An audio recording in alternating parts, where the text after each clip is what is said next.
Any questions about your assignments? We don't want to take up much time because this class is normally really packed in and you all have a lot of questions about credit. Any questions on your assignments? Success steps? Anything? We all good? All right, well, we ain't going to beg for it. Let's get it. Okay, so we're going to, I also want to say, congratulations for showing up. Give yourselves a hand. Listen, it's not easy to look at your finances every week over and over, and it's a big deal. The gentleman back there, they were saying, we got to hold each other accountable, so we showing up. That's right. So that's wonderful. Kudos to you guys for showing up. Let's go ahead and get started. Marcus has been in the banking industry, how many years? 20, 25? 30, 30, long and I've been alive, 39 years. Well, that's a long time, Marcus. I ain't going to tell your age or nothing, He has been in banking. Let me tell you something that's amazing, though, because sometimes when you hear, he's the vice president at the bank, at the branch, and, we might glide by that, but that's a big deal for an African-American man to be the vice president at a very large, amazing bank. Isn't that awesome? Give him a hand as he comes up. Mr. Marcus Gwynn, come on up here, Marcus. You do an amazing job. Thank you for the work that you do, and now you're going to teach the people about credit. Thank you so much. Thank you, Candace. I appreciate it.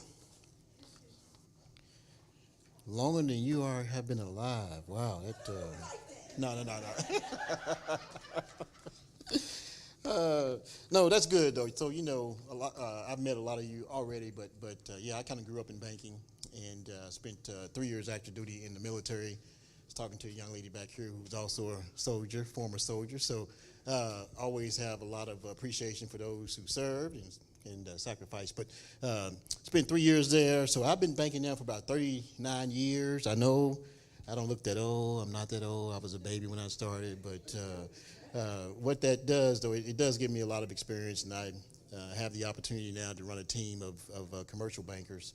So I spend the majority of my time on the commercial banking side of the house, even though my background runs on the retail side and operations and branch management for the past probably 25 years.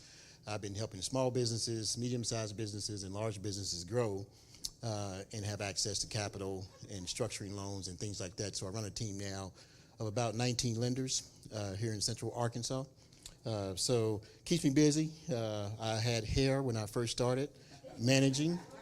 And yes. And so managing people, if any of you manage people, you know what I mean. It can be a little nerve-wracking sometimes. But I got to have a really good team. So tonight, we're going to talk about credit. So I don't want to spend a lot of time talking about me. Let's talk about credit. I want to give you guys some really neat tips about credit, things that you can do, things that you can focus on, to really, really improve your credit score. So we want you, the next time you go to the bank, we want you to be able to walk in and they just ask you how much money you would like to borrow.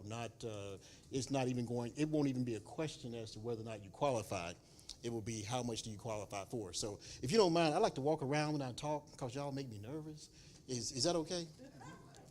Not really. Y'all don't make me nervous, but I do like to walk around just a little bit, and kind of interact. So if I end up standing beside you or behind you, don't worry. I won't stay there too long. Okay. All right. So first up, again, my name is Marcus. My official title is Executive Vice President and Loan Manager. So that's just a fancy way of saying I run about half the bank. I have a colleague that runs the other side of the bank, the retail side. So anything that deals with lending, commercial, consumer, I have some input, even though I don't directly manage those areas anymore. I still have some override authority and some other special approval authority across those platforms. But so it's been a good run for me. The bank's been good to me, and I've acquired a lot of knowledge. So for me, at this point in my life, it's about how I can help others, how I can share this knowledge with others, and help you guys grow as well. So credit scores run, typically 850-ish. The highest credit score I've seen has been about 840, 850, somewhere around there. But that's an exceptional credit score, as you'll see here in just a little bit. So Let's get started. So Arvest Bank wants you to know about credit, wants you to know why it's important, wants you to know, that, it's really important to maintain a good credit score and a good credit rating. So as always, we're available to help. I've got some colleagues in the room back there. I've got Thomas, I've got Erica, who I work with on a daily basis. And they can help you also answer questions about financial solutions. Erica manages our small business banking area, and Thomas is our mortgage expert. So I keep calling him the expert because he bailed me out last time. So thank you, Thomas. There was a little sticky question there that we'll get to. I'm going to hit that question first, so that we don't get too sticky there this time. So disclaimer: we're not credit counselors, so I have to say that. So that everybody knows that you can actually pay money for someone to really help walk you through your individual financial situation, so we try not to advise on specific or individual situations just because every situation is different, so all the information that we're sharing with you tonight is publicly available information that you guys can find if you Google it and kind of do a little bit of research. So, but first up, let's talk about what is the credit bureau. So, credit bureaus are agencies that really collect financial information, and then they will give that information or submit that information to people who inquire, who have a need to know that information. So that's the first thing. There are three major credit bureaus. And I'm going to go through some of this pretty quickly because I want to get to the credit score piece, which is what you've all been waiting for. But so Equifax, TransUnion, and Experian are the three major credit bureaus, and they all collect information. But it's important to note that all creditors don't report to the credit bureau. So some creditors might not report at all, and so you need to be careful when you apply for credit. For example, at some of these buy here, pay here dealerships, automobiles, sometimes they don't report monthly to the credit bureau. Some do, or most do, but there are some who don't.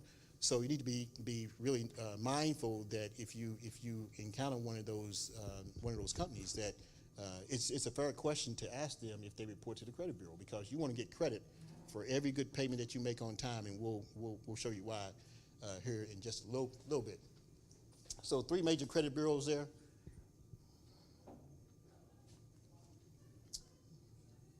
Yeah. All right. So first up, let's walk down the credit report. Did everyone have a chance to pull their credit report from annualcreditreport.com?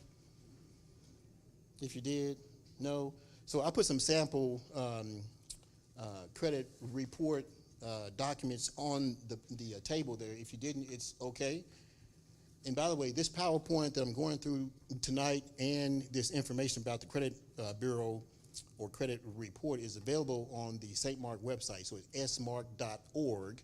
You can download it anytime, the PowerPoint and this information about the credit bureau. So smark.org will have all of the information that I will talk about tonight.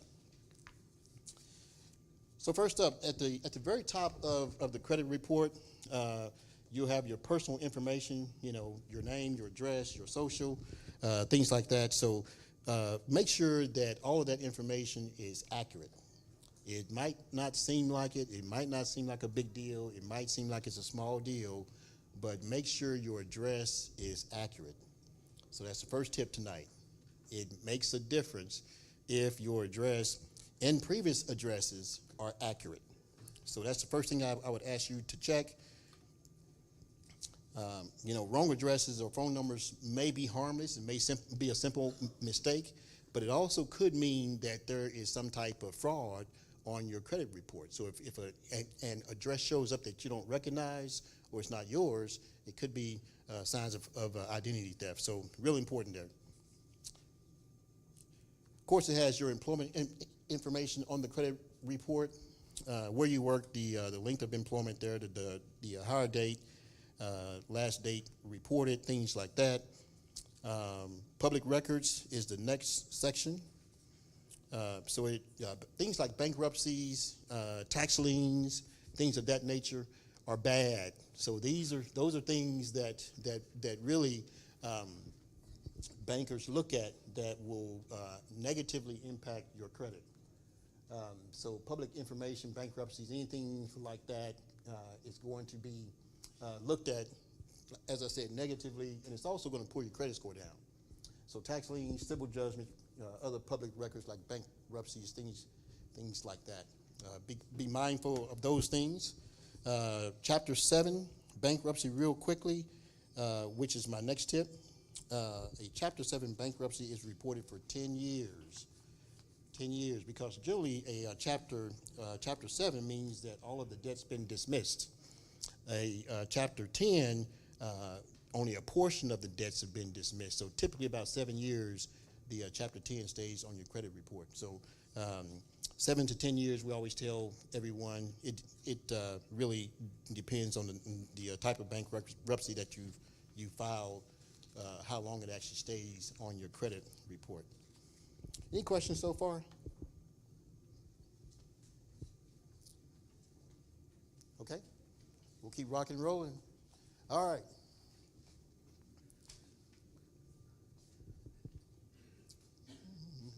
Oh, so when you look at other, we talked about tax liens, collection agencies, but it's really important to note that late payments, we talk about all the time, missed payments, late payments, charge-offs, anything that causes a company to have a loss, those things are going to be negative on your credit report, okay? It also lowers your credit score, as we talked about before. So be aware of anything, any collection agency or anything that's on your credit from that standpoint. All right, so let's talk about satisfactory credit. So these are payments made on time.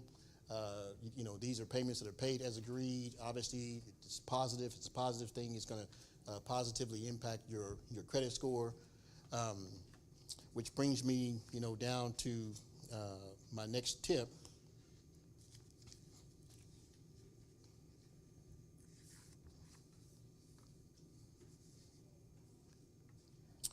The credit utilization score.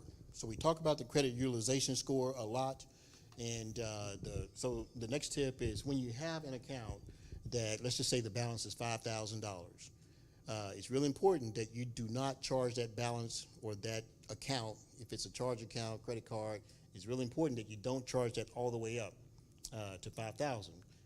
You want to keep the balance low relative to the outstanding balance, because that credit utilization, how you utilize that credit, actually helps your credit score. So that helps improve your credit score. So we call that credit utilization. It is one of those things that we look at whenever we're evaluating credit. So just keep that in mind, that whenever you have credit that's like that credit utilization score is going to be very, very helpful. Mm-hmm.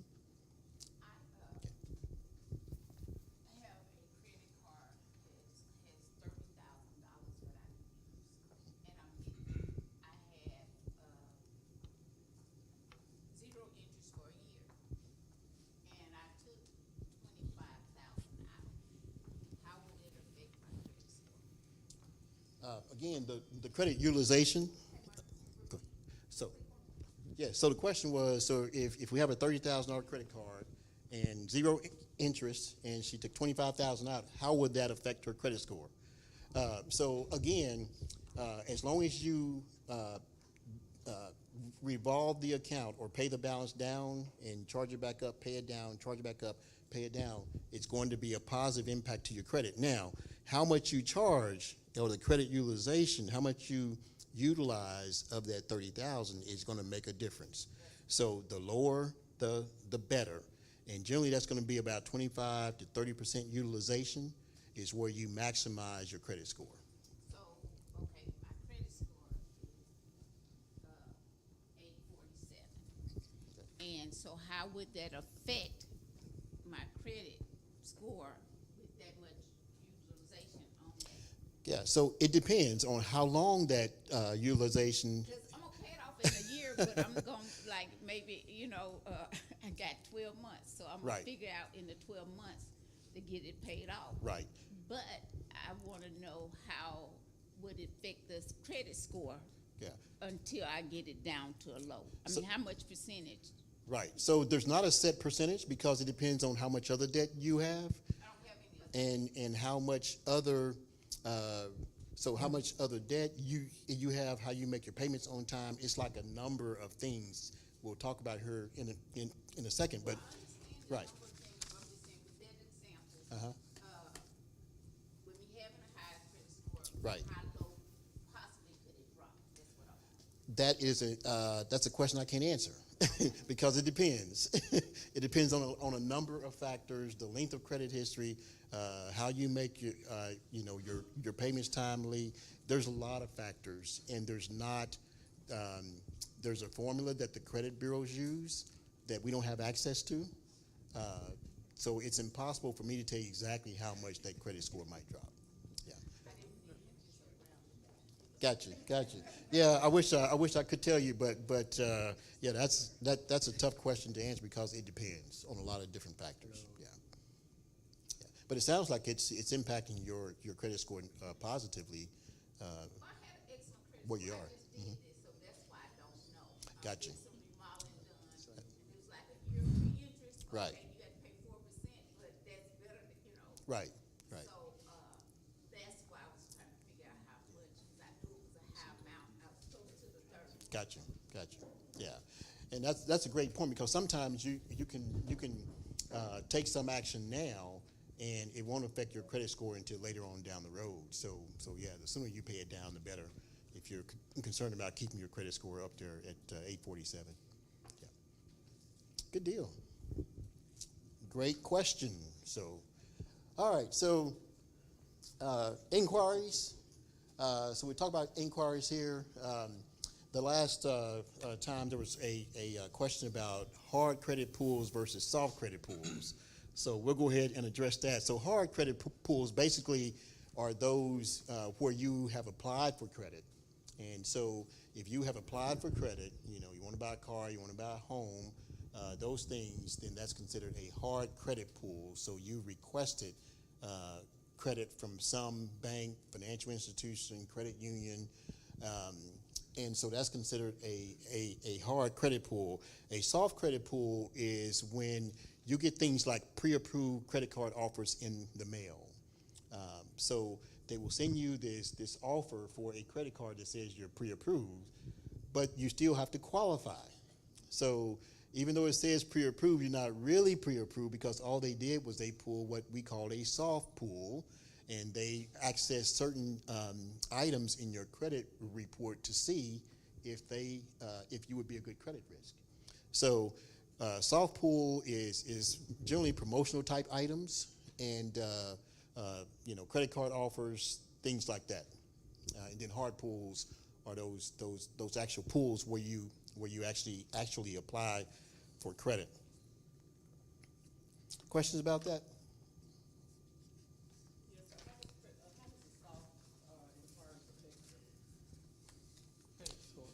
So the question was, how does soft inquiries affect your credit score? So soft inquiries do not affect your credit score. It's the hard pools, the hard credit pools are the ones that actually lowers your credit score, and they could be between 5 and 15 points. It just depends on your total credit file. But soft pools do not affect your credit score. Okay, you know how you go to the car lot and they tell you they're going to do a soft credit check. Is that a soft credit check then? If you're applying for credit, generally it's a hard pull. Yeah, it's a hard pull. Yeah. But that's, when you first come and you're not finna buy a car when you first come and you hadn't even picked a car and they want to check your credit. So are they doing a soft pull or are they actually doing a hard pull?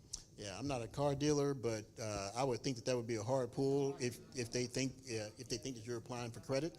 Okay. Yeah. The question is, are you filling out a credit application? And if you're filling out a credit application, you sign the application, it's going to be a hard pull. Yeah. All right. Question? I have a question. Earlier you were speaking about buy buy here, pay here, or something like that. And you said some of them don't report to credit bureaus. Could you give a little bit more about that? Because is there a reason why they don't report, or I Yes. see them all So over everywhere. yeah. So the question is, sometimes those, and I just use buy here, pay here, just as an example. Sometimes if you purchase furniture, for example, it could be that they don't report. But it's important to note that reporting to the credit bureau is voluntary, so it's not required by financial companies. It's voluntary.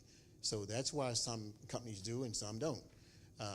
It could depend on a number of things. Could be staffing. Could be just the ownership doesn't want to. I mean, so it's not a requirement, and that's why I say just be careful. And you might want to ask that question to make sure that they are reporting on a regular basis to the credit bureau. Yeah, great question. How long does the hard pull stay on your credit report? And let's say we were at the car lot and they pulled your credit with 20 different banks without you even knowing. Can we have that removed? So hard pulls, inquiries in general stay on your credit report for 2 years. Hard pulls are going to be the same, 2 years. If I don't know of a way to really remove inquiries if you've actually applied for credit. Car dealerships do pull multiple credit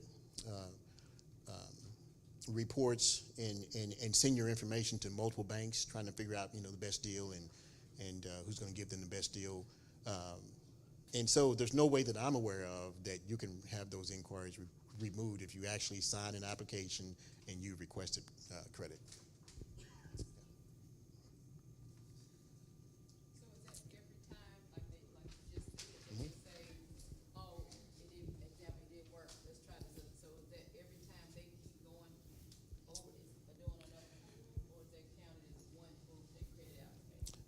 No, so right. So if you are if they're trying to approve you for credit, so every time they submit your information to a different bank and that bank pulls credit, it's going to be a separate pool.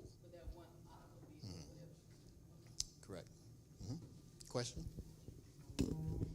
So after the 2 years, let's say it's year 3 and we still see that on our credit report, how do we fix that?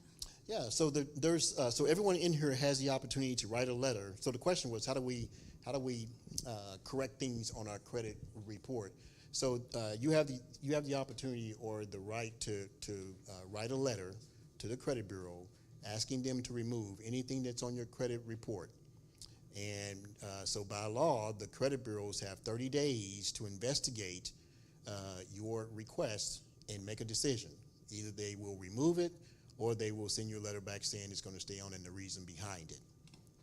So you have the right to write a letter to the credit bureau, all of you, all of us, and ask them to remove anything that is not accurate on our credit report. And if it's after the 7-year window for bankruptcy, you can actually ask them to remove the bankruptcy as well. Yeah. A simple letter to the credit bureau. Question? I'm thinking this is the question. Somebody asked me to ask the question, and I'm not sure what it was. That's fine. But I guess somebody bought a debt, and so it's on their credit card 2 times. They report 2 times. Is that you write a letter and they'll take it off, or it stays on there 2 times? So that's a little tougher question because if there was a debt that was charged off by a bank, financial institution, credit union, and they sold the debt to a collection agency, it might show up on the credit report, but then it'll also show up, or it should show up in that top section of the credit report that we just mentioned, where all the civil judgments and bankruptcies and all that. So those collections should show up in that area of the credit report. Now, the question about whether it's on there twice, I would have to understand more about. Okay, like the first person they owed is on there, and then the person that bought the debt Right. is on there. So can she take one of them off? She should be able to, but it depends. Does she still owe the debt? Has the debt been cleared with the, yeah, I know, it's it's complicated. That's not a simple answer, but she should be able to, if the debt was purchased by a collection agency, then the bank or the credit card company or the creditor, the original creditor should not still be showing that balance. That balance should not still show from the first creditor. Yeah. All right, other questions? So we're clear about soft and hard pulls, right? Everybody clear? Okay, good. Okay, so let's, I'm going to pick the pace just a little bit because I want to make sure that my good friend Jamil back there who is staring at me, y'all can't see her, but she is, no, I'm just teasing. I'm just teasing you, Jamil. I'm playing. All right, FICO scores. So we talked about FICO scores, and actually the top FICO score is 875, I read. It's not on this slide, but 875 I read somewhere earlier. So anything above 800 is considered exceptional. So we have at least one exceptional in the crowd I know of. So that's good. That's good. You know, real concerned about your credit. So 740 to 799, very good. As we go down, 670 to 739 is good. 580 to 669 is fair. I think our minimum credit score at the bank is 640-ish. It depends. Maybe mortgage might be a little bit different. 620. 620? Mortgage. Okay. So 620. So that's a fair score according to this, but you know, the home is one of the most important purchases that everyone makes. So most people, if they can't pay other bills, they're going to pay the mortgage because they have to have some place to stay, right? So it's pretty good risk for us. Mm-hmm. But those are the ranges there. If you notice on the side here, you'll see these percentages. And you know, one thing that I really like to talk about, because these are the things that will really help you improve your credit score. If you notice that there are 3 items up here that really help you when you talk about your credit score. So about 35%. So the largest percentage up there is timely payments. So how you make your payments, when you make your payments, your payment history, those things, that's 35% just right off the bat of your credit score. All right, amounts owed, we talked about earlier, 30% of your score. So that impacts your credit score about 30%.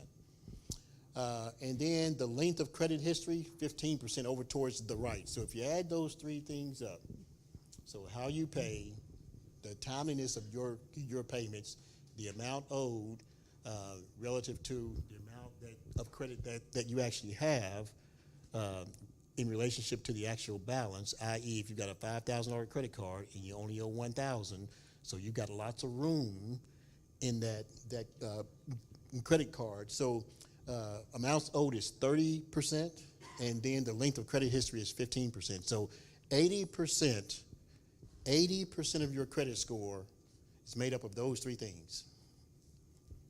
80% of your credit score is made up of those 3 things. 80% of your credit score is made up of those 3 things. I'm slowing down so we can kind of absorb, it can resonate with you. If you'd like to improve your credit score, you focus on those 3 things. 80% of your score. So you hit the nail right on the head. Question? Do you also, making that payment on time, does that make an impact? Yes. Oh, yes. Big impact. Other questions? I think somebody did have a question, but you had your hand. Question?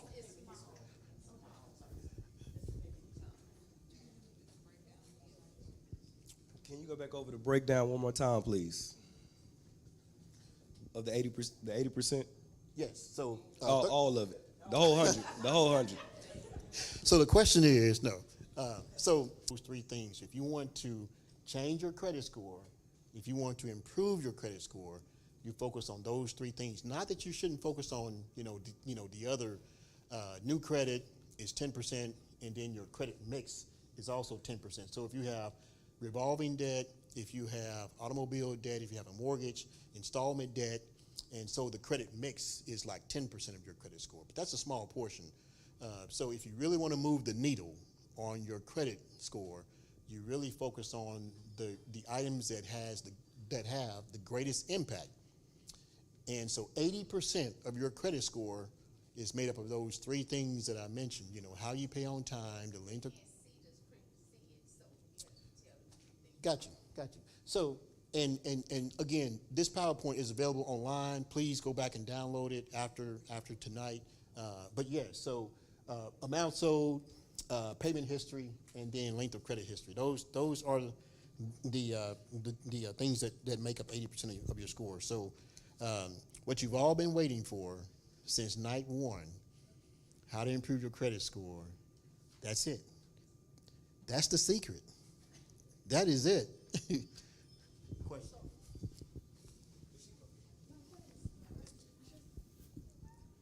Mr. Marcus, if you got like a child who like about to go to college or turning 21 and they trying to get their credit going, would it be best to put them like an authorized user on your credit card, or would they need to get their own? That's a good start. Yeah, so they can start developing credit history and understand the importance. Understand the importance of credit card, how to use it, and this information right here is very, very helpful for youngsters. Yeah.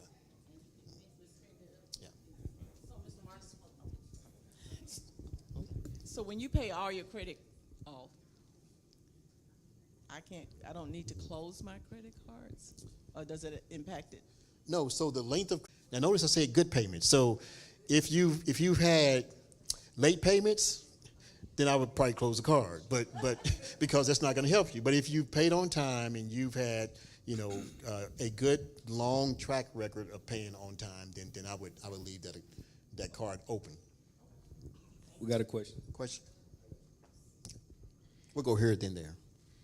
So the 35% timely payments, let's say we haven't been making these payments on time. How do we switch that? You said start with that part first, Right. but you already have that history. How long should we see those late payments on your credit score? Is that 2 years as well, or 7 years? What's the expectation there? And then we start paying on time next month? Is that Yes. that how that works? Yes, so the first step is start paying on time. Because every time you pay on time, currently one of those historical payments fall off on the back end. So there's 24 months of history there, and actually, correction, it could be 48 months. I've seen as much as 48 months, 60 months.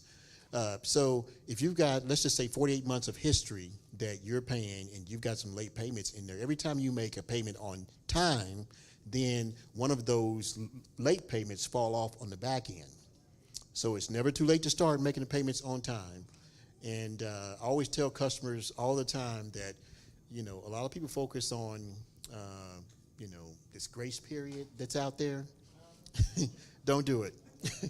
Don't do it. So I tell customers all the time, when you sign a contract, it has a payment due date there, right? And I tell customers all the time, pay on, but get this, or before the due date. I know that's a new concept to some.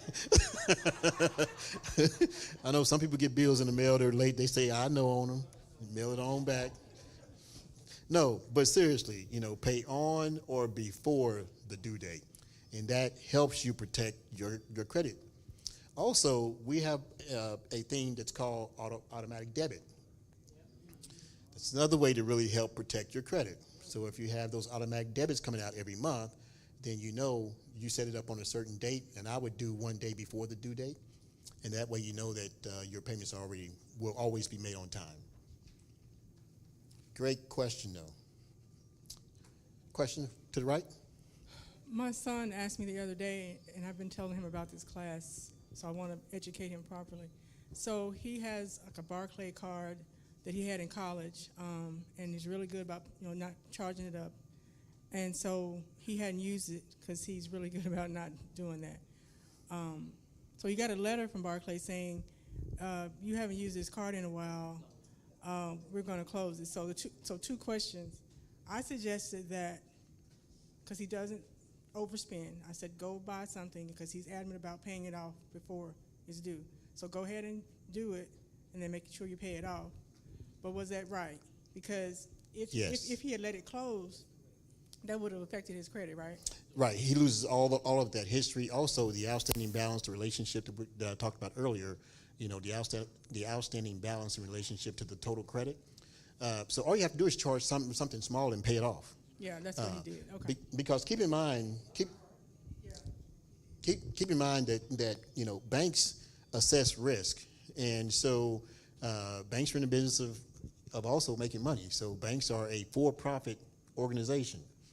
We talked about that earlier. So if we have, for example, a group of customers who are not using their credit card, we might want to reissue that debt or that credit to someone else who might use it and pay the interest to the bank. So, sometimes I've heard of credit card companies closing accounts and or just reducing the available balance. So you may have had a $15,000 balance, but if you don't use it, they might lower that to 10. And again, that impacts your credit score. So all you have to do is just go and charge something that you would normally buy and then pay it off. Could be gas, could be something. If it's a big amount, it might need to be a larger purchase. But just make a simple charge to keep the card active. All right. Did we address all the questions? Any other questions?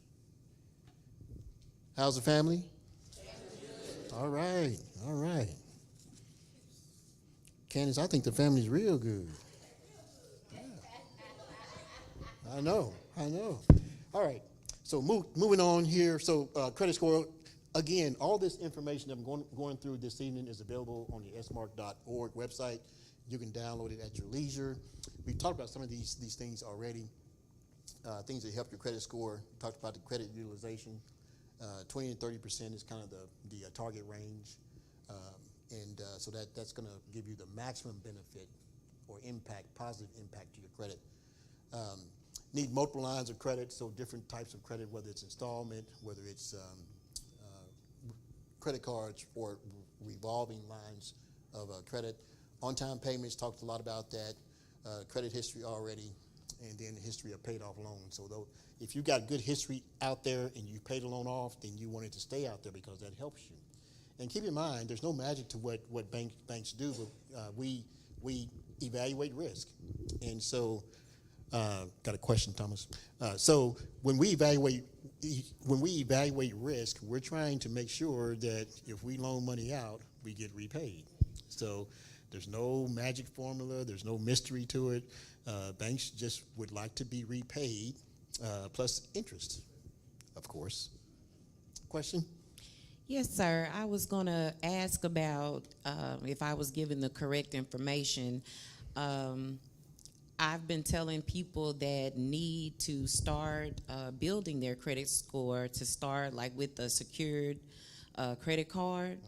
So, and in that rate, like for instance, I hate to say it, Bank of America or Boo. No, It's supposed to be I'm just kidding. Arvis, okay. But, I think they have like a $300 secured card, and you give them $300 and they'll give you the credit card. Right. And you can't spend over that amount. And so I've been telling a friend of mine who wanted to start building credit for her college student that's going off to college, that's not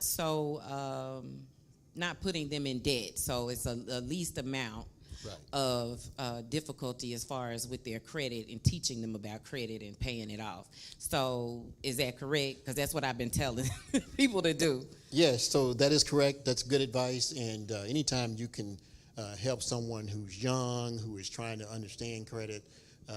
A secured credit card, basically you're just borrowing against your own money. So you put up $300, they'll give you $300 in credit. And you can't go over that amount. So, Candace, question? Oh, yes. Oh, yes. Yes. Oh, yes. For sure. So we also have CD loans. So if you have a CD that's sitting idle and you want to borrow against it, so I'm gonna give you this. This is free. Can I give you a free tip? Okay. All right. Free. Another free tip. So we also make CD loans. So if you have like $1,000 in a CD and you want to borrow $1,000, so you'll pledge your CD as collateral. We'll make you the $1,000, but here's the kicker: your interest rate is going to be less than if you borrowed the money unsecured. So you might borrow the money unsecured, and the interest rate might be 9.75%. And if you borrow utilizing a CD, typically the interest rate is going to be 2 percentage points above the interest that the CD is earning. So if the CD is earning 4%, then your interest rate will be 6%. At Arvest. No. Question. The interest rate that I'm paying back is going to be 6%. Yes. So I'm not making any money. So you are actually paying 2%. The net difference is 2%. So we're paying you 4% on your CD. So your CD still earns interest at 4%. And then we'll charge 2% above that, so the bank gets paid. So the net difference is 2% versus you borrowing at 9.75 or 10 if it's unsecured. Yeah. I told y'all that just because I like y'all so much. You know. All right. Other questions? So I can come in tomorrow and do a $1,000. You sure can. Okay, so things that hurt your credit score, we talked about, late payments, of course, kind of highlight that one. No credit history, several credit cards, credit lines that are maxed out. So if you got a $5,000 credit card and the balance is $5,000, it stays there forever, then that's going to be a negative. So who can view your credit report? We kind of talked about this earlier, but the one thing that we didn't talk about is employers can also review your credit report. So I work for a bank, and typically whenever we hire new hires, we want to check the credit. Guess why? Because they're working around money. They have access to accounts. They have access to things that normal people may not have access to, so we want to make sure that they're a good credit risk. So if they can't handle their personal affairs, we don't want them handling our customers' affairs. Or we might want them working in some other non-monetary department. I was trying to say it in a nice way. We may not want them handling money, which makes sense. All right, so we talked about annualcreditreport.com. So that's the one place where you can go and get copies of your credit reports. And actually, I learned today that now they will allow you to pull your credit once a week. It used to be once a year, but yeah, once a week now. So annualcreditreport.com. So if you didn't pull your credit report before you came in this evening, there's still hope. You can pull it tomorrow or the next day or the next day. All right. Was there a question? Did I see a hand? Maybe? No? Yes. Credit Karma and Experience, so can those also be used? Yeah, I'm not sure about Credit Karma. I don't know. So with Credit Karma, whatever score you see, subtract 30 to 40 points. No, I'm serious, because it's a snapshot. It's not a full view of your credit report. It's just a snapshot. So you might see a 680, but if I pull it, a hard inquiry, it's probably going to be 650, 640. So whatever you see, don't take it with a grain of salt. Experience is probably more accurate, but Credit Karma is 99.9% little off.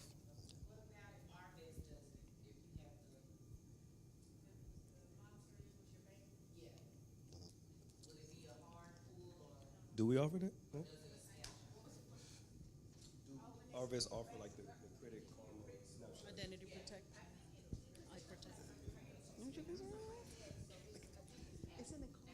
So we have this product that that's called ID Protect. That it's depending on the type of account that you have, it could be free. But if you don't have a specific account, it costs like $3 per month. It's called ID Protect, and that is a soft pull on your credit report. So you'll get a chance to have it will issue you a credit score along with your credit report. But there's some other benefits too that I can't recall all of them at this point. But there's some other benefits. Like there's a monetary amount if you have ID theft or identity theft. You know, they'll pay like up to $10,000. Don't quote me on all this because I don't have the forms right here in front of me. But there are several benefits. One is the credit score. One is the ID protection. The other is they will alert you if something changes on your credit report. So if there's a new account open, you'll be notified so that you know the moment, identity theft happens, whether or not you requested the information. Erica? Hey, I just want to add, the Arvest deposit accounts that offer the ID Protect include the MyBlue checking account, the Preferred Club checking account as well, or if you have a private banking account. Those accounts have ID Protect as an added benefit. All you have to do is go online to the ID Protect website to activate it. And Arvest has a special access code that would have been issued at the time that you open your account. And like Marcus said, you can monitor your credit. It offers ID protection. You can even set up alerts and you'll be notified if anybody pulls your credit. It even sends you a notification if there has been no changes to your credit. So it's a very good, very, very good feature. Uh-oh.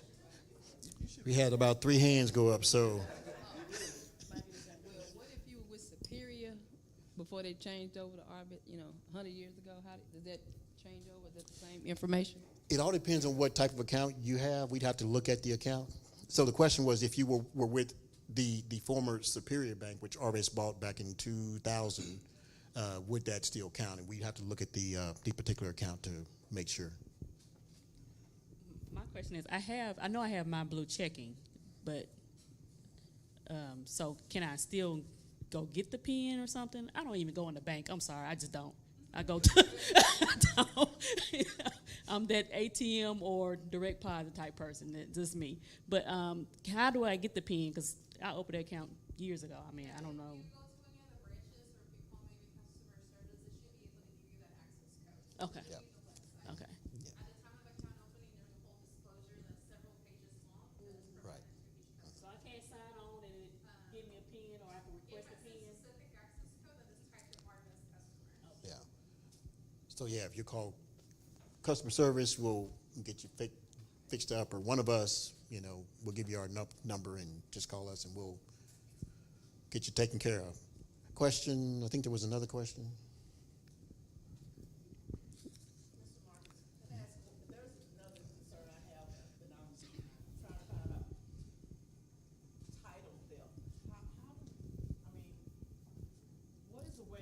Protect ourselves from that? Ooh, title theft is a whole nother ball game. I just recently found out about title theft. It's when someone, accesses your home title, your home mortgage, or your house title, and fraudulently changes the ownership of your home, and then either tries to sell the home or either pledge that home as collateral to get a loan, and you have no knowledge about it. So fraudsters are pretty savvy sometimes, so trying to keep up with all the different types of fraud that's out there is really difficult. So I don't know much about, we haven't encountered much, but then on my side of the bank, again, I primarily deal with commercial customers, so I don't deal with the home mortgages or titles that involve that. Yeah. Criminals are smart. Question? I was just going to make mention that because this is something that I just learned last year. So I just ended up getting one of those like identity, theft, and it tells you protection, ID and it protection. tells you about your credit as well, like if somebody's pulling your credit. So I went in to buy a car, and I did give them permission to pull my credit. Unfortunately, they pulled my credit about 10 times.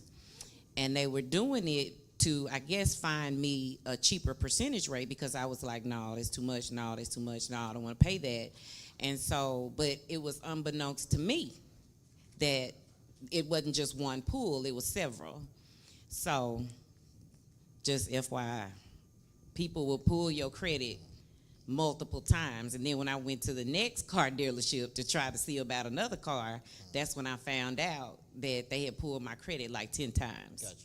Can I give you guys another tip, a free tip? Another free tip? Just because I like you so much. So get pre-approved. Yes, so stop by Arvest, get pre-approved before you go to the dealership. And when you walk onto the lot, you've got your money already approved, it's pre-approved. And I'll give you another tip. Usually when you walk onto a dealership parking lot and you have your finances already together, you can make a better deal. Usually. Not anymore. And it depends on the car dealership. It's Yeah. changed. It's not Yeah. like that anymore. Yeah. Unfortunately, no, ma'am, it's not. If they want your business, they'll make a better deal. Yeah. No, not anymore. Yeah. Once upon a time, that was like 100% accurate, so it's not true anymore. No, not Yeah, anymore. yeah. So a lot of that could depend on supply and demand too, because at one point dealerships had a lot of cars that they couldn't move. Yeah. But if they don't have a lot of inventory, and if there's low inventory and high demand, then they may not be as willing to make a deal with you. But I'll give you another tip. So, how many people buy cars at the beginning of the month? How many people buy cars at the beginning of the month? Do me a favor. Next time, buy a car at the end of the month. Buy a car a couple of days before the end of the month. See what happens. All right, that's another free tip. Okay, we'll move on. All right. So we talked about who can view your credit for you, establishing credit. A lot of this we've already talked about, and really, it behooves you to really pay attention to your credit score. But when you're trying to establish credit, it really takes a little bit of time. So it doesn't happen overnight, and moving your credit score doesn't happen overnight. So if you're sitting at 620 now, and you're trying to get to 850, it's not going to happen overnight. It's going to take time, but just continue to make those payments on time. And some other tips: don't pay off the full balance until you receive your first statement. You do that to avoid interest charges. So co-borrowers, I really just have one thing to say about co-borrowers. You need to understand that if you co-sign for someone, hear me clearly now, if you co-sign for someone, you are a borrower, just like the person you're co-signing with. If you co-sign for someone, you are a borrower just like they are. So the bank treats you just like they gave you the money, as if though they put the money in your hand. So if the person that you borrow or the person that you co-sign for does not pay, guess what? You're on the hook. We're looking at you because you are a co-borrower. So my advice, okay, I won't tell my personal opinion. Just be careful if you decide to co-sign for someone. That's all. Just make sure that if they're not willing to pay, or if they can't pay, if they fail to pay, banks are going to be looking at you to pay because you are an equal borrower, just as if though you got the money. I know that sounds, we hear all the time, you know, I only co-sign to help them get the loan. I get it, but guess what? If you didn't get any of the money, I'm sorry. We're still going to be looking to you to pay. So just be careful. I like to end on a positive note. So tell me this. So, so that sounded kind of gloom and doom. But I think I got your attention though, right? Yeah. Everybody's like, I'm not co-signing. All right. Types of credit, we talked about some of this already. Notice the CD secured is up there. We talked about that a little bit.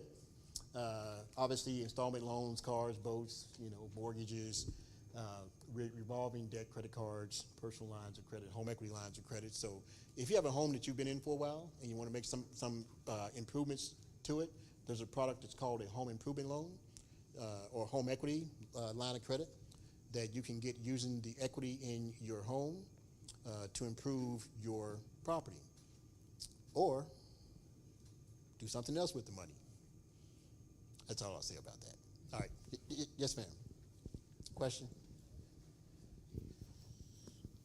Okay, so like I use my credit card to do some repairs on a rental house I have, but should I have used the credit card for no interest for a year, or should I use the home equity line of credit?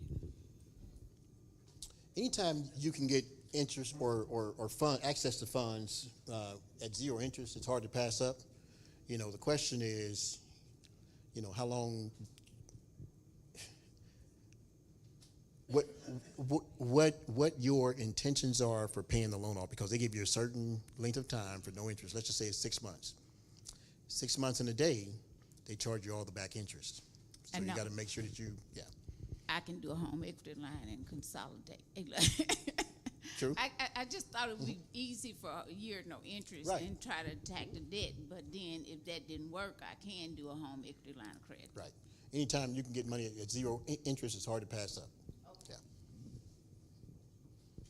Yeah. Other questions? So with a home equity line of credit, what would be the interest rate? Is it based off of like stock market? I mean, like refinance home? So it fluctuates, and we have a rate sheet that we look at, and that rate sheet comes out. I think it's weekly. So it depends on what the stock market is doing, what the economy is doing, and you know rates fluctuate. Generally, a home equity line is a variable rate. Yeah. Right. Right. So there's a home equity loan, then there's a home equity line. So a home equity loan is, you know, installments, and then a home equity line, you can pay it back and charge it, recharge, or reuse the funds or reaccess the funds over and over again for a period of time. Question? So on the home equity line, how long do you have to, once you purchase the house, how long do you typically have to wait before you can go back and Ooh, get one that's of a those? good question. Fabio, is it 6 months still, or is it longer, 12 months now? Okay. 12 months. 12. So the question was, how long, once you purchase a home or are in the home, how long must you wait before you get a home equity loan? So it's 12 months at our best. But if you wanted to do a cash out refinance where you can take the home equity out at one time, then it's 6 months. Okay. So something to think about. Or you buy a house with a lot of equity, you get a good deal, or you might have to put more money down up front to see your equity on day one. Another question. I think I saw another hand. Right here. Oh, Oh, yeah. what about this? I'm ready. Okay. All right. Have a question. I've been seeing these advertisements on the news about, I think, Magna PI, whatever his name is, Tom Selleck, whatever his name is, advertising for these loans for seniors to buy money, pull money out of their houses, and that they don't have to repay it back. Have y'all heard? Oh, What mortgage? Yeah. The reverse mortgage. Yeah, reverse mortgage. Could you explain that a little bit? Because my aunt in California, I need to talk. She need to talk to one of y'all because it don't sound right. Go ahead, Thomas. Arvest Bank don't do reverse mortgages. and we church people. So the reason why we don't do it, it's a negative amortization. So meaning you owe $100,000. Yeah, they might say you don't have to pay anything up front, but they putting all that on the back end. So instead of you owing $100,000, it turns into $130,000. But the property is only worth $100,000. So it's almost like you getting a car off the lot for $15,000, but soon you drive off, now it's worth $16,000. But you got a loan for the $20,000, whatever it was. It's a bad deal, in my opinion.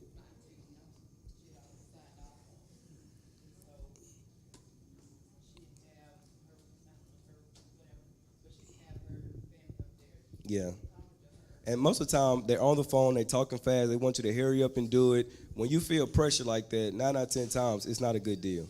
If you're feeling pressured and I need you to sign today, or it's not going to, it's one of those type deals, it's probably not a good deal. No problem. All right, so we're going to hurry on so we can take a break. The food should be here shortly.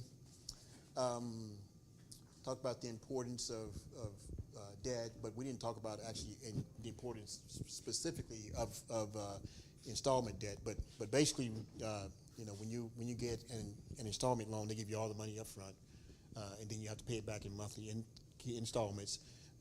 We talked about revolving lines of credit, and that's paid over time. So if you have a $15,000 line, you can draw $15,000, pay it back. $15,000 becomes available to you to use again, over and over again. Or if you don't want to borrow the full $15,000, you can borrow $1,000 and pay it back, and then the $15,000 becomes. So it's hence the word revolving. Funds generally are there when you need it, and if you don't need it, you don't have to draw the funds. So it gives you flexibility. Home equity line, talk a little bit about that. Again, your home serves as collateral. Credit monitoring services can help you protect your identity and credit score. We've already talked about some Credit Karma and some other Arvest ID Protect. Good to always think about those things. But I have a question for you guys. Question for you. So I no longer have that pie chart up there that shows the most important part or piece of your credit score, but what makes up 35% of your credit score? Woo! I think I heard you first. What was it? Payment history. We got one gift card for the lucky lady. She was fast. All right, so that's my time. My info here, 379-7238. Happy to talk about credit with you. Please share this information. If you have youngsters, if you have nieces, nephews, kids who are college age, this information is going to help them because, as you guys know, when you go to college sometimes, I don't know if they still do it, but do they still push credit cards to freshmen? Yeah, trying to get them in debt? Yes. So they need to understand how to leverage debt to help them, but they also need to learn how to be responsible with paying credit card debt back. So hopefully this has been helpful. How's the family? How's the family? This family's hungry? Okay, all right. Sounds good. How about, are we ready, Candice? Okay, give them just a couple more minutes. I think I'm rushing them a little bit. We got time for 2 more questions. Okay, while they get the food ready. By the way, tonight is Sharks. Like this chicken. young man here, he was asking about should he put his child on his credit card. And I think if you got excellent credit, that's a good thing to do. But you have to watch. If you, like me, just took $25,000 off, that's going to go on her debt also. Mm-hmm. But to give kids a boost, especially our kids, that's what the other people are doing all the time anyway. So we need to give our kids a boost. But I wouldn't give my child a credit card. I just want to boost them on their credit and teach them about how credit is. Right. So that's a good start because when I was 18, I bought a new car. Daddy never did anything but I needed a co-signer. I had good credit, but I never purchased anything that large, so I still needed a credit co-signer. So my dad co-signed for me. So we need those little jumps, and he promised to pay a car note every year, but he didn't, and I paid off the car. But we can help them get ahead if we do. You don't have to give them the credit cards, just put them on that, and they can establish credit, because you need like 10 years of good credit, so it'll give them a good boost. But they do need to learn how money works. Yeah, there's no doubt about it. The reason why we sponsored this class and why Arvis pays to sponsor this class is really to impart the knowledge. We give it to you guys, and we hope that you will share it with someone. Because again, there's some place that you can go and pay for this information. And so we want you to have it for free so that you can sit down and have those conversations with those younger, with the younger generation, and maybe even the, some older folks. Sometimes you just don't know what you don't know. It's not your fault. If you've never been exposed to it, you just don't know. And so classes like this will help us put the information out there, give you guys the opportunity to ask questions so that you can take the information further and disseminate it. Because that is one thing that we should do a little bit better job of, is trying to leave a legacy and trying to leave something for the next generation. And that's sometimes new, but it's very, very important. So, and Ronald Reagan said it best: trust but verify. So when you add a youngster to your credit card, please monitor the monthly payments, make sure that they're making those payments on time, because again, it's going to impact your credit if they don't. So, Marcus. Yes. I have something to share. Can you guys hear me okay? Yes. Something she mentioned, right? How do we help our youth lift up, right? Be lifting up and learn about credit and build some credit, right? And we talked about credit cards, and that's a double-edged sword, right? It takes discipline to be able to take it. Another avenue you have, he also talked about a CD secure loan. So how many of you may have a savings account for your child? May have started one, maybe have some savings for college or for something else, right? One way that you could help your teenager, right, once they're 18, if you have money set aside or you may get a refund on your taxes, put your money to work for you. You put $1,000 on a CD, going back to your CD is going to earn money, right? And you do a CD secure loan with your child. That child's going to have a payment. If you do, for example, $2,000 for 2 years, the payment may be $85 a month. Then you're teaching your child, you're going to have an $85 monthly payment. Set it up on auto pay from their checking account. All they got to do is make sure there's money on that checking account, right? So for that time frame, for that 2 years, they'll have that $85 payment. They can use that money towards their car, their clothes, or room and board, things that they may need. But they're establishing a payment history, right? They just need to be disciplined to make sure I have my $85 on that 5th of the month or whatever month of the day. So that's how you can help your kids lift up, right? How do they establish credit? And I'm a testimony for that. Both of my daughters, I did that for them. And when they were, in college, out of college, their credit was above 700. They were able to get a loan to buy a car. So put your money to work for you. Yes, you're going to pay some interest, but it's worth it. It's worth paying that little bit of the interest just to get them that lift to move forward.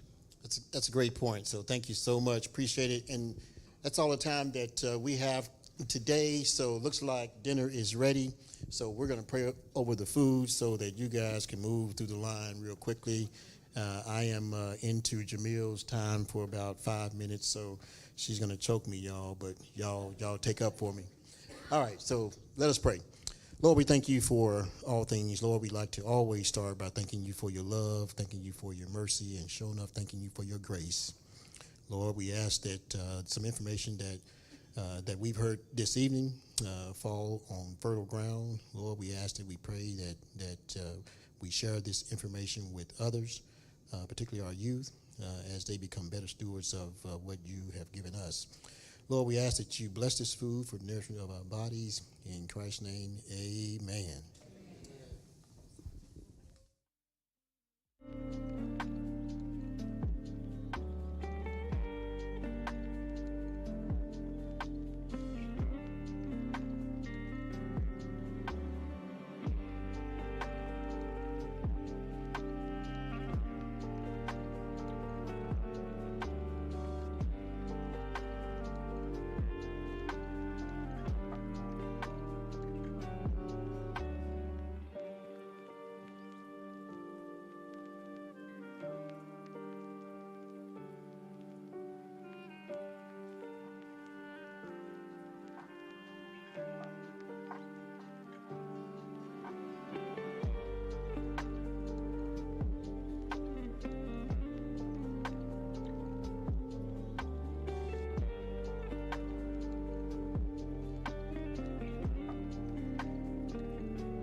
I'm gonna take my 45 minutes and bring it down to 30, right? That's how they left me. They were late with the food. Y'all had good questions for Marcus. Now I gotta talk fast. All right. So I'm Jamil Thomas. I introduced myself on the first night, but I have been in real estate for 15 years. I'm now the executive broker at Century 21 Sandstone Real Estate Group. We started out as a small business and then expanded to a franchise 2 years ago. And so that's what I spend my full time doing now. I am a retired educator from public schools after 20 years. Y'all give it up. I made it. And so now my husband and I, we have a small business that we run that kind of coincides with both real estate and financial literacy. And so those are things that we both enjoy. Bye, honey. Peace out. He got to go get the kid. Somebody got to get the kid, right? Somebody got to get the kid. Go pick the kid up. I love what I do. I love helping people. And that is why I decided to get into the career of real estate. Please don't believe all the hype about real estate. It is hard work, but it is a blessing to be able to help families along the journey of owning real estate and building wealth. And so that is what I enjoy doing and we do in our office. I started out as a student in Money Matters. I was in, you need me? Nope, you good. I was in Deacon Thomas's first class with a whole bunch of questions, spending a whole lot of money on shoes, and I was cute. I had a Yukon. Deacon Thomas was like, why you drive a Yukon? I was like, well, Deacon Thomas, the bigger the better, right? Yeah. And yes, and then Deacon Thomas said, no, like, that was when gas got sky high. It was $75 every fill up. I was like, this is, like, no one's in this car but me. What are we doing? And so I was able to go through Money Matters, and I think the greatest thing was just changing my mind, changing my mindset, changing the way I thought about things, me being able to get more access to things, and I hope that's what you'll take away from this class, okay? Not just strategies and things on how to build wealth, but you'll really change your mind about making decisions about things, okay? And so I hope that's what's happening here in Money Matters, because changing my mind has definitely changed my life. I would have never thought that I would have been able to have an early retirement. Like, in my mind, I was going to be just like my daddy. I was going to work 38 years at the same company. I was going to get a pension. I was going to retire and be old and not get to do what I wanted to do, right? In my mind, that's what that looked like, because that's all I had seen from my grandparents and my daddy. And so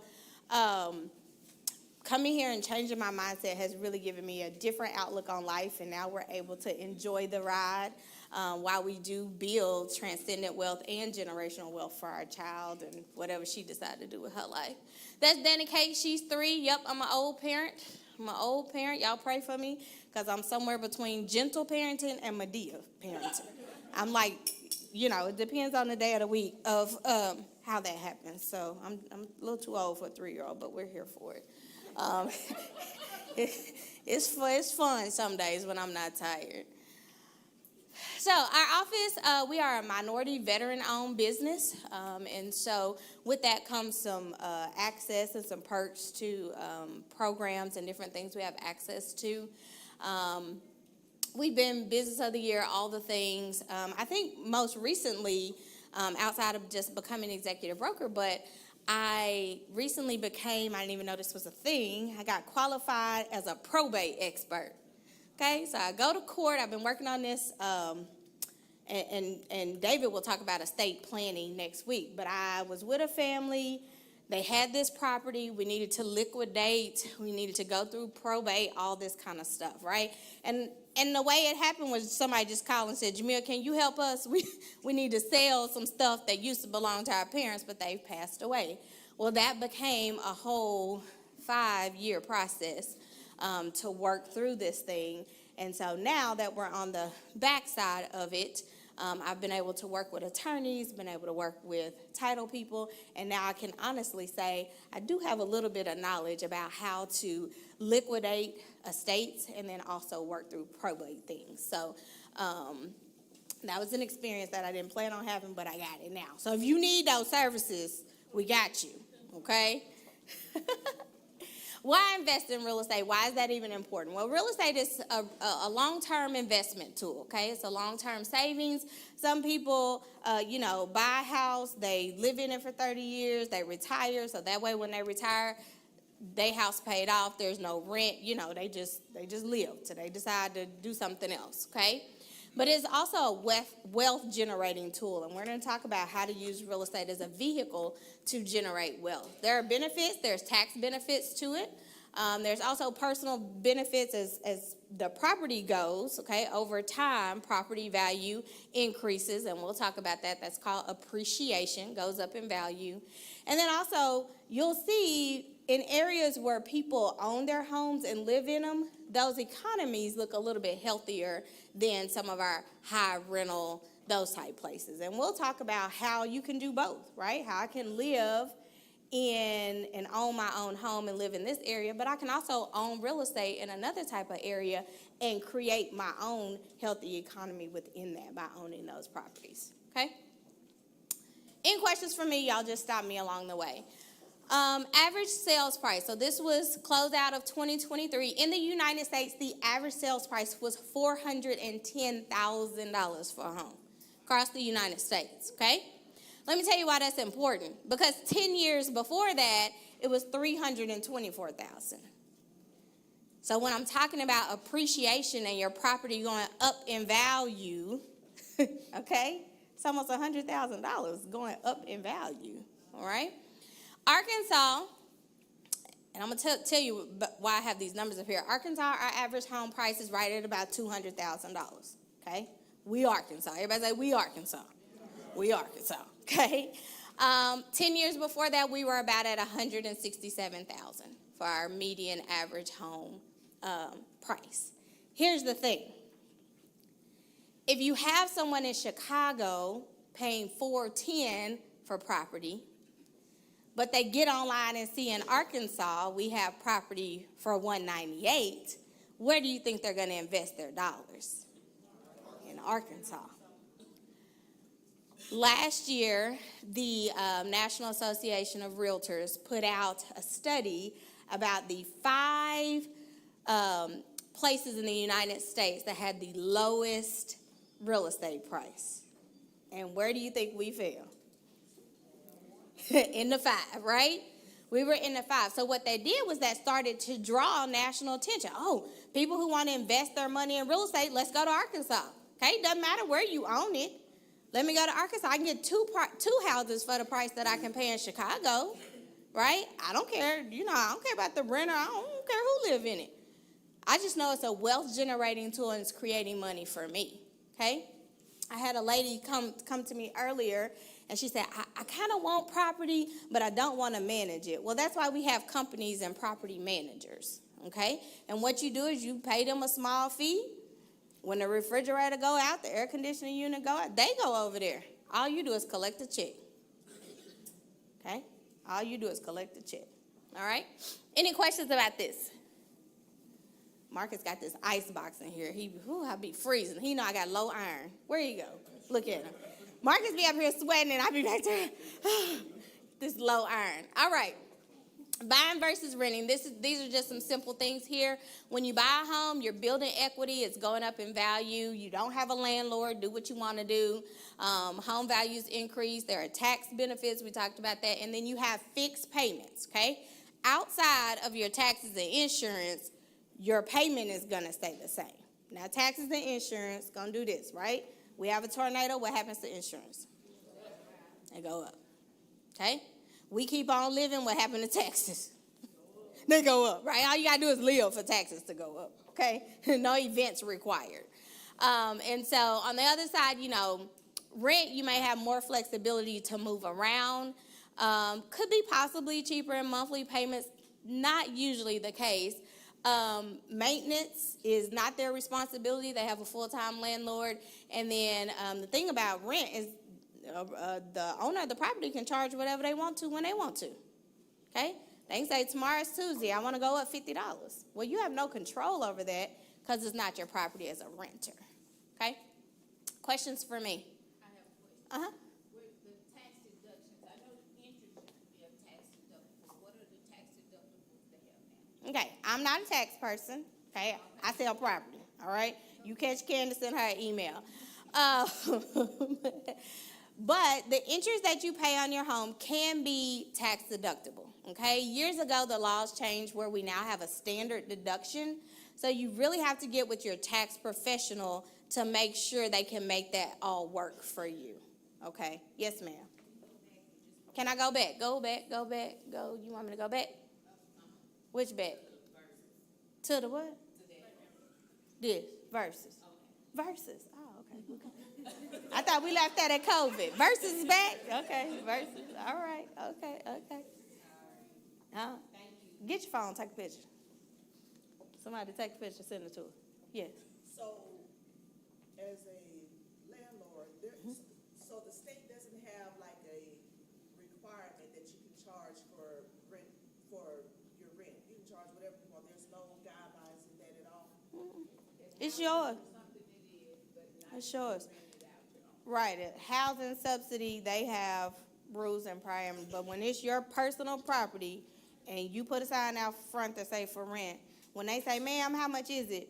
You say $9.95. Or whatever you want to say. It's yours. Yeah. Kind of like if your kids come back and move in and you say, now that room costs, it ain't free no more. You get to charge what you want to charge. Yes. Are you ready to buy real estate? And this is from a personal perspective, right? If you're paying rent, am I ready to purchase a property to live in?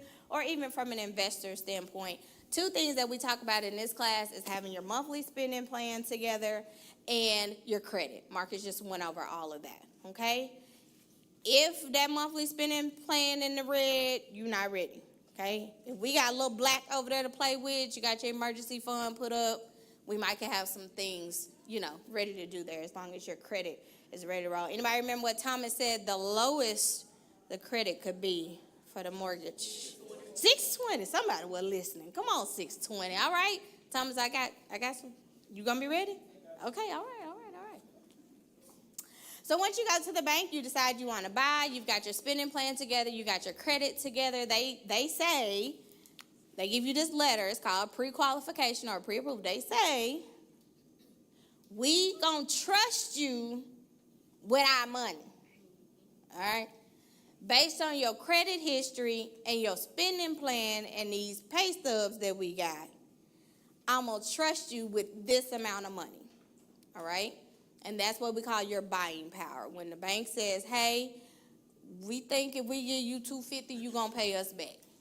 I'm trust that I'm going to give you that, all right? And so they give you your buying power. At that point, it's time for you to start house shopping, okay? I highly recommend, and not because I'm in real estate, but because I deal with a whole lot of stuff, I highly recommend getting you a real estate professional to shop with when it's time to shop, okay? Also, if you're looking on the investment side, not just a real estate person, but also get you a good old contractor friend that doesn't mind to go out with you and look at properties, okay? I have an investor all the time.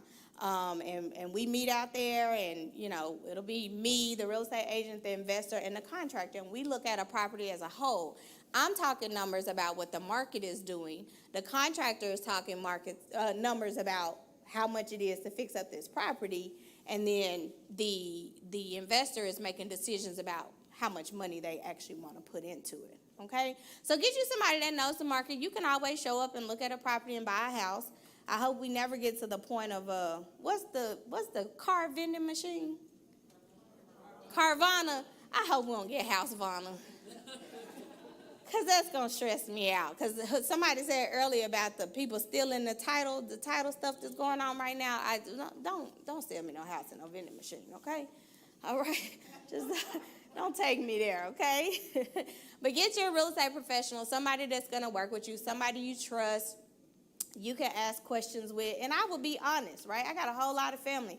Working with family may not always be what you want, okay? When you're making decisions about spending this kind of money, get you somebody who really know what they're doing and who's going to be honest with you, okay?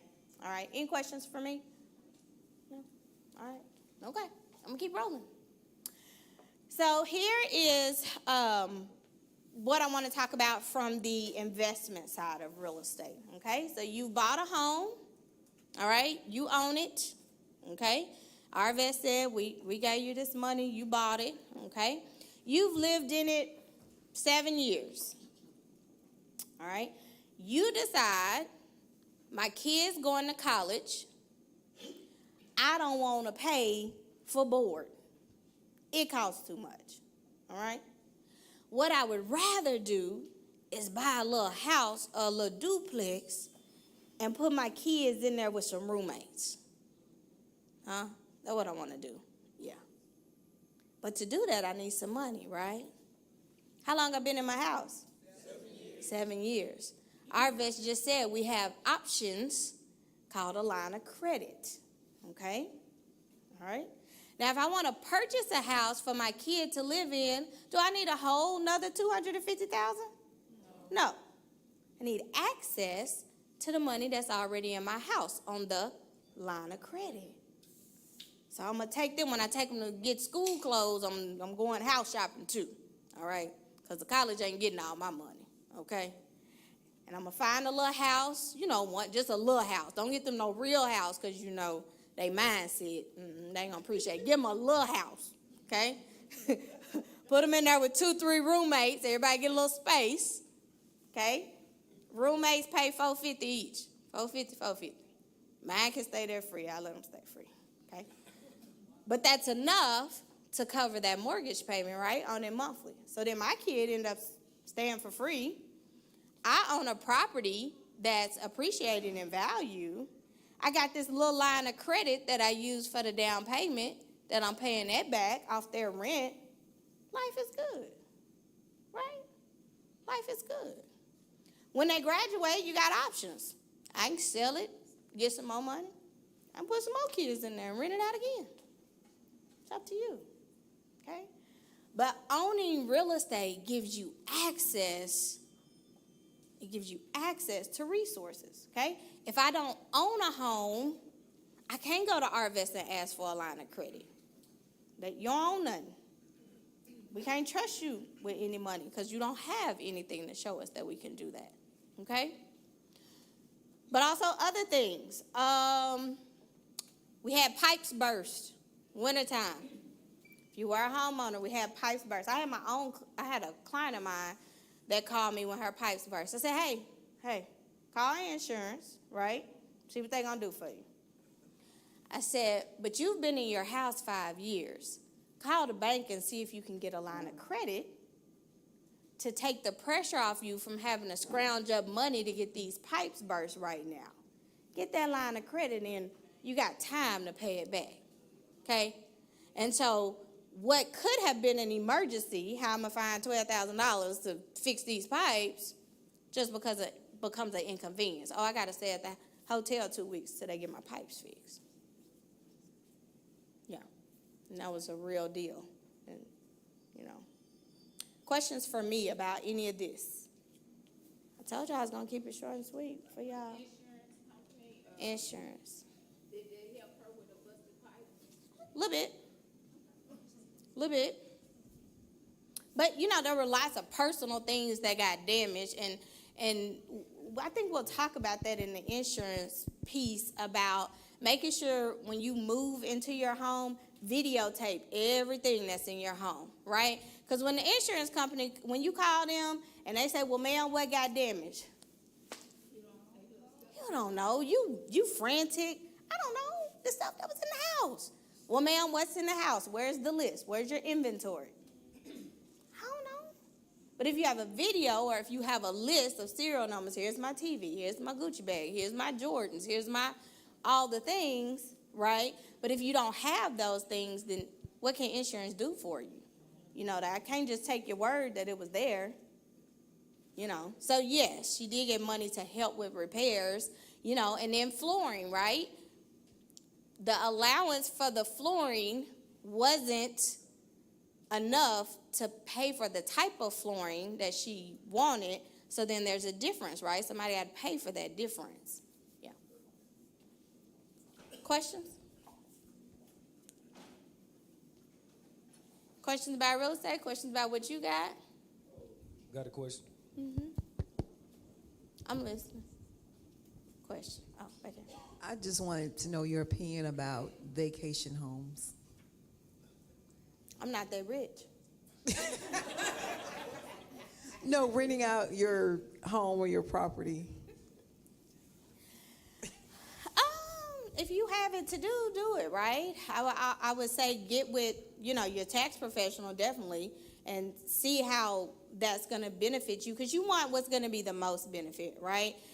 Are the what they call, are the POA fees so high? I'll tell you, prime example. Let me throw my daddy out here, okay? I'll be telling all this business. My daddy went over, I don't know, I think back in like the late 80s, Hot Springs Village did this thing that if you work for the state, y'all come over here and buy these lots, come build your retirement home in Hot Springs Village, okay? All right. My daddy, okay, yeah, that sounds good. I'm gonna live in Hot Springs when I retire. Yeah, no. He buys the lot in Hot Springs Village. The POA on it is $125 a month. On dirt. We ain't built nothing. Okay? Then, after he held on to that thing for about 12 years, $125 a month for 12 years, he decided, I ain't moving no Hot Springs Village. I want you to sell it. Okay. Who wants to buy dirt that's going to cost them $125 a month? Huh? And the other thing that happened is the big craze that Hot Springs Village was talking about did not happen. All of the retired state employees did not move to Hot Springs Village as they thought was going to happen. Okay? And we literally had to just give it away to get from under. Matter of fact, we sold it back to the POA for 5 cents. Okay? So, if it's something that's going to, you want to look at those numbers as what that's going to cost, what kind of benefit it is for you, right? If I got a rent house over here and I'm going to consistently make $550 a month in profit on it, green light. I got a vacation home out here in Florida. I got high insurance. I got to have flood insurance. I got, I may be making $225 a month. It's just not working for me. So you have to look at those numbers and decide what's best, right? Because any real estate that you own has the potential to make you money. You just have to decide how much. Question for me? No? Yes. With the last comment that you just made, you said that there's a particular formula that you would use to, your property, on real estate property, that you would use what I spent for this house, what I'm paying on my insurance, and what I want to see come in as income. Mm-hmm. Would you say that there's a particular formula that you use for that? My formula is my spending plan and my goals. Okay? Prime example, I did a burnout house with one of my contractors. Okay? I did that burnout house because I needed to make a lump sum of money to do some other projects. All right? I didn't need slow rental money at that time. We bought a burnout house for $15,000. We spent $60,000 to rehab it. We split that down the middle. I got $30 off my line of credit. He got $30 off his line of credit. We turned around and sold that thing for $199, $200,000. Yeah. So, no. I mean, it's what you need to do in that moment, right? I was getting ready for retirement. I had some projects that I needed to do, and me just going out and buying a rental property and getting $250, $300 a month wasn't going to satisfy what I needed to do as a part of my goals and my spending plan. So is there a formula? No, but your spending plan and your goals will help you structure what you need to do, right? Because right when my kid goes to college, my formula is going to be to buy the house and put the roommates in there. Yeah. And that's just to relieve a bill for me, right? Because I'm going to pay the money anyway. She want to go. I got to pay it anyway. I'm finna pay it to me. Yeah, they ain't going to get it. I'm just saying. strategy, right? Strategy mindset, what we're talking about in here. You're going to pay it anyway. Let me figure out how I can pay it to me. Another thing I want to just touch on very lightly. When you own investment property, there are still other ways you can continue to make money, okay? Let's say you own a house. Let's go ahead and charge them for rent, and let's charge them a base amount for utilities too, okay? Well, if the utilities are under, who gets that extra money? You do. Okay? My son, he cut grass. Stay out of my pocket in the summertime. My rental properties, who gonna be cutting the grass for him? My son. And the tenant gonna pay. It's gonna be part of their rent. Okay? So owning property gives you other options too, and other avenues to revenue. Yep.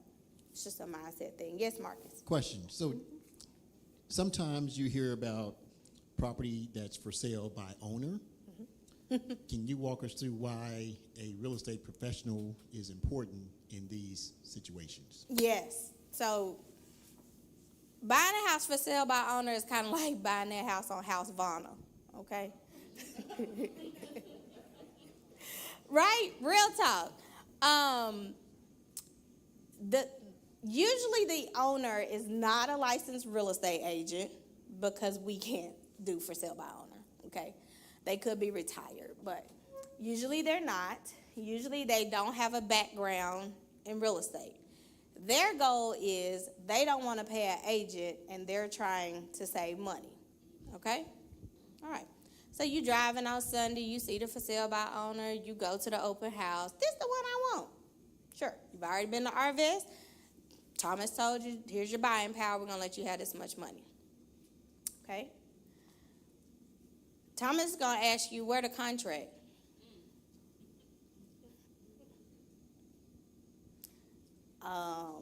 For sale by, they're going to give you something on paper, a napkin, notebook paper, I don't know, right? Okay? And so in the for sale by owner industry that I've dealt with, a lot of times we run into issues because they don't have background knowledge of how real estate and the process works. So then the banker is yelling at me, right? And I'm saying me as the buyer, right? Because you don't have an agent. Hey, where's your contract? Where have you done your inspection? Hey, like, where's all this stuff? And you like, well, who? I don't know. And so please use a real estate agent with the process, okay? Just lots of benefits. You get to the title company, right? Let's say the person you buying the house for, they got a car that's been repoed and somebody looking for them. And now there's a lien on the house. You didn't know that. But me as an agent, when I first look at the house, I'm gonna find all of that out. If it's a lien, right? What they owe on it, what the taxes are, what the insurance, I'm getting all of that for you, okay? But now you get to the closing table, and you want to buy this house, and there's a lien on it, and you can't. And then the title company, guess what they say? I'm so sorry, but you still have to pay us our $450 transaction fee. I'm sorry you can't buy the house. But we did the work, so you still have to pay us the fee. Yeah. So, you know, and if you don't have an agent, call me. I don't mind giving free advice. That's why I'm here. That's what we do, okay, to help people make the best decisions. But I highly recommend using an agent, using a real estate professional, and especially if you want to get into the investment side of that, finding you a contractor that does good work, that works with an agent and title company and things like that. Yes, ma'am. I'm getting so many calls or even notifications that they want to buy my home. You want to talk about reverse mortgage real quick? That's the same. Thomas?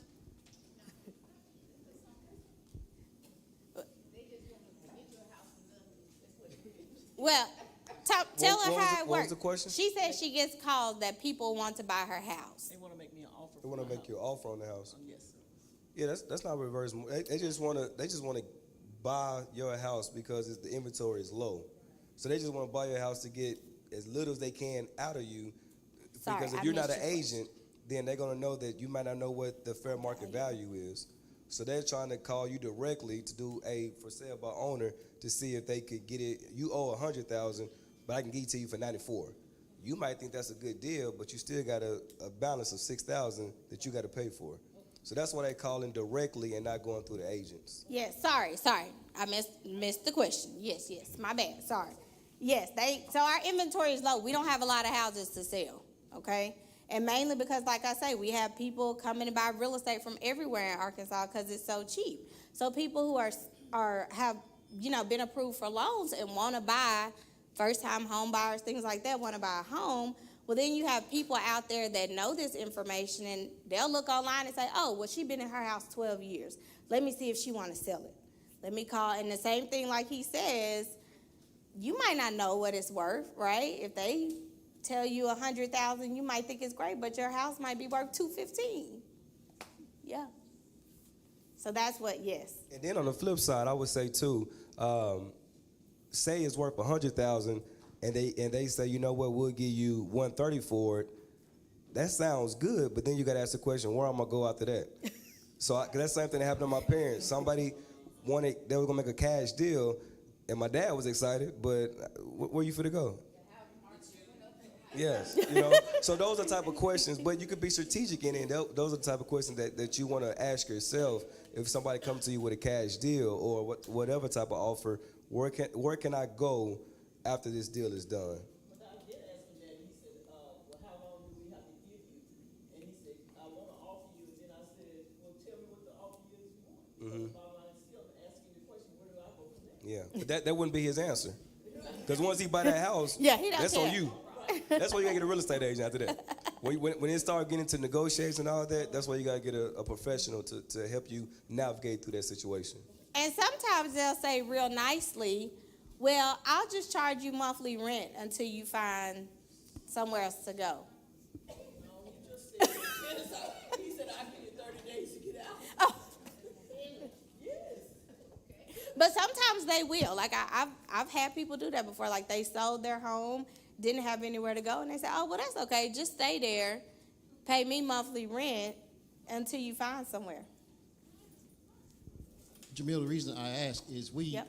just real quickly, I know we're coming up on time, but just real quickly, I have a commercial customer, and I know this is not personal real estate, but real world example of why you need a professional. I have a customer who sold some property on the river. They've had that property for 30 years. Somebody came to them, made them an offer of $1.5 million. They took it. Guess how much the property was worth? Oh, Lord. $3 million. $3 million. Yeah. I couldn't say anything because I said, don't you need representation? Trying to give them hints, but as a banker, I can't cross that fiduciary line. Mm-hmm. I couldn't tell them that they were paying or accepting too little for the property, but.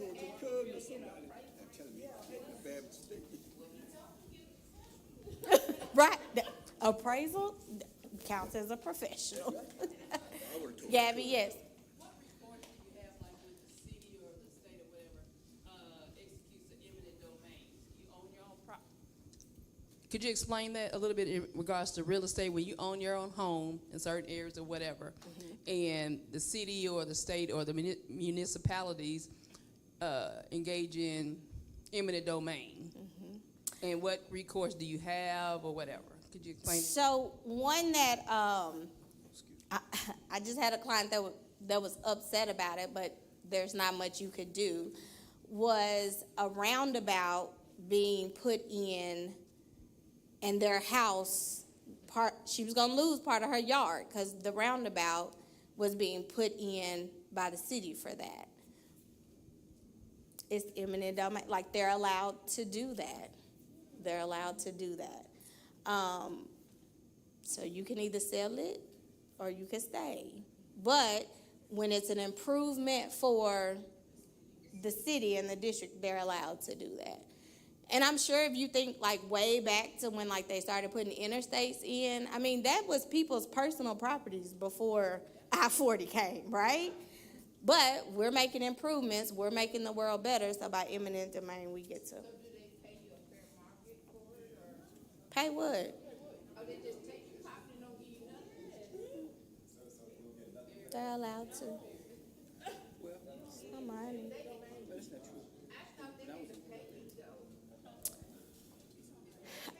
Let me see this. When I was in Go Texas, ahead. I lived in Dallas. Uh-huh. Before Jerry Jones came, it was on Division Street. And he gave value to the property, but it was nowhere near. Because building his stadium was more important than the people's property, and they took it. Mm-hmm. They gave me something for it, but it was worth nothing during the time. And I remember that was in 2004. But that wasn't necessarily for the city. No, it was She's talking about, yeah. I don't do football. Jerry Jones came in to an area, wanted some property. back in Division in Coopman. I was living there in 2004, and all those homes were low-income families. He come. And when he came in there during 2004, he took all their property. And I remember I was staying there in 2004, and the folks was upset, but nothing they can do about it because they said everybody wanted this stadium, and they voted for it. Yeah, and that's not anything where the city comes in and makes improvements. Yeah, that was a personal transaction. Well, he chose to. I mean, he wanted an area where houses were. He gave those people money. They agreed to take it, and they left. Yeah. And then he improved the area. Is that what you're saying? Yeah. No. Any other questions for me about that? Last thing I want to talk about is question for me? No? Okay. Last thing I want to talk about is our grow commitment, okay? Anybody, if you've been through Money Matters before, if you've bought property before through us, our goal is to build healthy economies. We talk about that in Money Matters. That's our goal, right? And it takes money to do that. And so when people come through and they purchase property or sell property and you say, hey, I've been through Money Matters, then we make sure $250 goes back into the church for every purchase that happens during the year, okay? And so I just want you to know that that is our personal grow commitment at our company that we do in support of Money Matters and to help grow community. Yeah. Questions for me? Any other questions? Oh, we have time. No, when y'all ain't got no questions, y'all have to email them. Email, text. That's because they was late with the food. It's not because I was late, okay? Late with the food. I have cards if you need cards. Questions for me? Ms. Jamil, would you Yeah. repeat that again? Anything that we, as far as purchasing property, you would give 200? Yeah. When you come through our company, if you buy, sell property, whatever you do, then we make sure $250 of that transaction comes back to St. Mark. Can we personally get back to Money Matters once we get where we at? Can you personally give back? To Money Matters. Yes, you can. Yeah, you call Marcus and tell Marcus you got some money to give him. Yeah, we would love. Yeah, we'll make sure we take care of those tax papers. Thank you. But true, right? I mean, the only way we could continue to have free classes, grow our community, and that we have to invest, in ourselves. So, questions for me? Family good? Family good. Send me emails, texts if you have those. Next week is the last class, which is going to be estate planning with David. Is anything else happening on next week? Estate planning with David. We may talk a little bit about insurance. And then next Saturday is going to be your investment piece, okay? You'll get an email out with your assignments, because I don't know what they are, because Candace didn't tell them to me before they left. But y'all know y'all got homework. Y'all know y'all got homework. All right. If you didn't pull the credit report, the website is annualcreditreport.com. Annualcreditreport.com. It's free. It's free. All right. Marcus, you want to close this out? You got a microphone? I don't have one.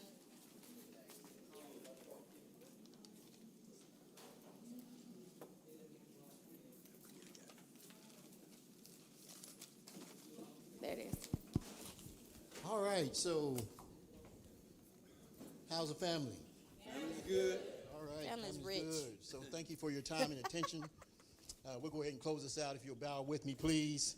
Lord, we thank you for another opportunity to say thank you. We thank you for allowing these instructors to come and speak with us this evening. We pray that this information will fall on fertile ground and will impart this information to others as we leave this place. Lord, we ask that as we leave this place, we never leave your presence. Again, we want to say thank you, and we never want to close without thanking you for your love, your grace, and your mercy. We ask that you give us traveling grace and bless us all to return next Monday. Thank you, Lord, again for all that you do for us. And these and other blessings we ask and pray in your Son, Jesus' name. Amen. Amen.